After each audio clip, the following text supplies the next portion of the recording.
लोकशाहीमध्ये आपल्या ज्या मागण्या आहेत ते आपल्या मागण्या मान्य करून घेण्यासाठी कोणी उपोषण करतं, कोणी आंदोलन करत असतं, कारण तो लोकशाहीचा अधिकार दिलेला. आणि ह्या अधिकारामधूनच काही चळवळी उभ्या राहतात आणि त्यामधूनच काहीतरी गोष्टी अशा घडतात त्यातून एक लोकांचा भ्रमनिरास होतो. बघा आता ओबीसीचा पक्ष मैदानामध्ये येईल 2024च्या इलेक्शन मध्ये, अशीच जी घोषणा प्रकाशजी शेंडगे यांनी केलेली आहे की 2024 मधली लोकसभा विधानसभा आम्ही लढवू, लवकरच ओबीसी पक्षाचं नाव चिन्ह आम्ही सर्वच ओपन करू किंवा मला स्पष्ट असे सांगू, हे वाक्य होतं त्यांचं.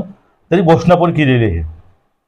आता हे ओबीसी पक्ष ज्यावेळेस मैदानामध्ये येईल त्यावेळेस त्यांचे नेते कोण असतील? आता यावेळेस ओबीसी म्हटलं तर यामध्ये छगन भुजबळ, पडळकर, प्रकाश शेंडगे, TP मुंडे आणि सर्वांचा मास्टर जो हे असतो तो म्हणजे छगन भुजबळ, हे असे नाव आपल्या समोर येतात की हे 4-5 नाव आहेत. त्यानंतर एक हरिभाऊ राठोड म्हणून आहेत आणि हे नेते आहेत ओबीसीचे. आता जर यांचा पक्ष आला तर हे 5-6 नेते त्यामध्ये त्या पक्षाचे प्रमुख असतील. आणि त्यांनी एक काहीतरी आव्हान केलं. ते आव्हान कुठलं होतं की आमच्या सोबत बाळासाहेब आंबेडकरांनी यावं. ओबीसी समाज, पूर्ण महाराष्ट्रामधील ओबीसी समाज आणि वंचित समाज म्हणजे त्यांनी दलित हा शब्द वापरला. दलित समाज एकत्र येऊन आपण निवडणूक लढवूया, असं त्यांचं कालची घोषणा होती. बघा आता एकूणच त्या घोषणेवरती परत बाळासाहेबांनी काल सांगितलं स्पष्टपणे, आता तुम्ही जर नवीन पक्ष काढला, मी संघ होतो ओबीसीच्या 2-3 सभेला मेळाव्याला, त्यावेळेस एक मेळावा म्हणून गेलो होतो. राजकीय पक्ष म्हणून त्यांनी भूमिका आता स्पष्ट केली, तर त्यांनी भूमिका त्यावेळेस स्पष्ट केली असती तिथे मी गेलो नसतो.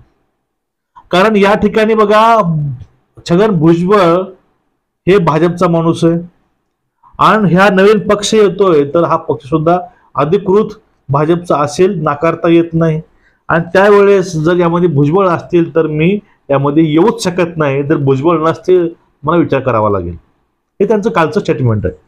आता एकूणच या विषयावरती असं वाटायला लागलंय, आता एक चर्चा आहे समाजामध्ये, जनतेमध्ये, ते म्हणजे काय, जर ओबीसी पक्ष जर इस्टॅब्लिश झाला, तर पक्ष तो तर समोर आला, तर त्यावेळेस जे मताचं राजकारण आहे कसं होईल?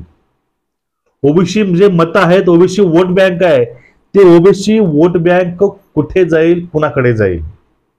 बघा आता समजून घ्या, ते ओबीसी वोट बँक वंचित कडे जाईल का ती ओबीसी वोट बँक पूर्णपणे मध्य ओबीसीचे आपल्याकडे खेचण्यामध्ये यशस्वी होईल? यावरती सर्वांचे प्रश्न आणि सर्वांच्या शंका आहेत.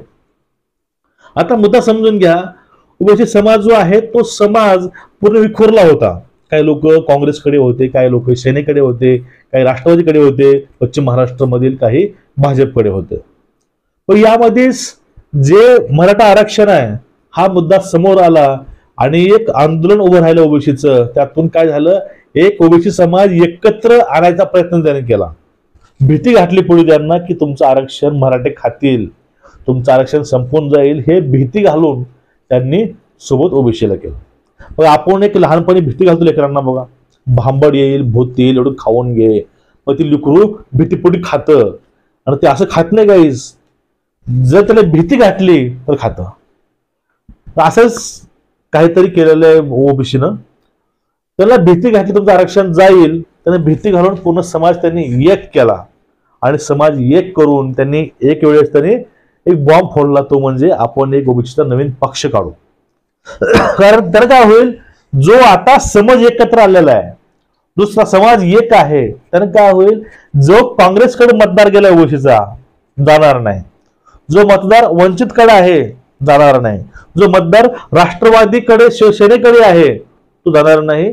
पूर्णपणे जे मतदार आहे, जे वोटर आहेत, ते वोटर पूर्णपणे ओबीसीकडे असतील. म्हणजे ओबीसी समाज जो पूर्ण महाराष्ट्रामधील आहे तो पूर्ण समाज वोट हा ओबीसी पक्षाला करेल, हा यांचा समज, यांची ही खेळी आहे असं मला तरी वाटतं. असं आहे असं मला वाटतंय. यातच बघा आता जो प्रश्न पुढे येतो, ओबीसी पक्ष नेमकं स्पॉन्सर कोण करत आहे, याची गरज कुणाला नेमकी? ओबीसी समाजामध्ये नेत्याला गरज आहे की याची गरज इनडायरेक्टली भाजपला आहे, असं बाळासाहेबांना वाटतं. काल बाळासाहेबांनी तुम्हाला सांगितलं काय आहे ते स्पष्ट सांगितलेलं आहे. आणि त्यावरती असं काय होणार माहितीये का, आता भविष्यामध्ये जो मतदार वंचितकडे वळला होता तो पण मतदार काही प्रमाणामध्ये ओबीसीकडे जाईल. आता इथं प्रश्न असा येतो, ज्यांना जे उद्दिष्ट साध्य करायचं होतं ते उद्दिष्ट साध्य केलेलं आहे या पक्षाच्या नवीन माध्यमातून. म्हणजे आता जो प्रश्न होतो की जो नवीन पक्ष तयार होईल यामधील जे नेते आहेत ते भाजप पुरस्कृत आहेत. याचा अर्थ हा पक्ष आता नाही गेला तर भविष्यामध्ये पूर्णपणे भाजपमध्ये जाऊ शकतो, यामध्ये शक्यता नाकारता येत नाही. मग अशा वेळेसच यांनी ऑफर दिली बाळासाहेबांना. ऑफर काय होती की तुम्ही आमच्या सोबत या, आपण भीमशक्ती आणि ओबीसी मिळून आपण ही लढाई जी आहे लढू आपण. जोपर्यंत बघा यांचं वाक्य एक, जोपर्यंत आपण पूर्णपणे सत्तेमध्ये असू तोपर्यंत आपल्या मागण्या पूर्ण होत नाहीत. आपल्याला हेच वाक्य बघायचं फक्त.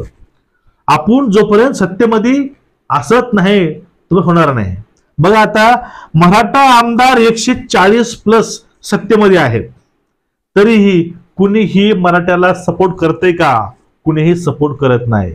तर तुमचे ओबीसीचे 140 आमदार निवडून आले, तुमचे आमदार किती सपोर्ट करतील ओबीसीला हे खूप महत्वाचं आहे. जे मराठा करू शकले नाही ते ओबीसी करतील का? कशावरून गॅरंटी काय पुढची? हे म्हणजे फक्त लोकांचे डोक्यावरती गुलामी जे एक अंकुश टाकायचा, आपलं साध्य करून घ्यायचं हे प्रकार चालू आहे. यामध्ये प्रश्न कुठला येतो, यामध्ये नुकसान कुणाचं होईल? जर हा नवीन पक्ष आला यात नुकसान भाजपचं होईल की वंचितचं होईल? यात नुकसान तर होणारच आहे. यामध्ये नुकसान सेनेचं नुकसान होईल, राष्ट्रवादीचं नुकसान होईल, काँग्रेसचं नुकसान होईल. पण बऱ्यापैकी काय माहितीये का, वंचित बहुजन आघाडीकडे ओबीसी समाज आहे आकर्षित आलाय आणि तर नक्कीच ह्याचा परिणाम वंचितवर सुद्धा होऊ शकतो. कारण काय, आपल्याकडे वाचनाची ताकद नाही, आपण अभ्यास करत नाही, लोकांना आपल्याला डोक्यामध्ये भरवलं, आपण त्याच गोष्टी ऐकतो. याचा फायदा नक्कीच यावेळेस दुसरे घेतील, ही शक्यता आपल्याला नाकारता येत नाही.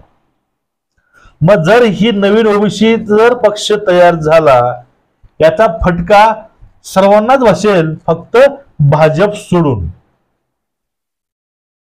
त्यांचं जे ध्येय आहे अबकी बार 400 पार, हे नक्कीच साकार होईल, पूर्ण होईल, यामध्ये काहीही शंका नाही. तुम्हाला एकूण याविषयी वाटतंय काय? नक्कीच कमेंट करून सांगा. तुमचं वेगळं काय मत असेल ते पण सांगत चला याविषयी. कारण आता सध्या मतांतरांची आपल्याला नितांत गरज आहे. आणि पुढचा व्हिडिओ तुम्हाला कोणता पाहिजे ते पण खाली कमेंट करून नक्कीच सांगत चला.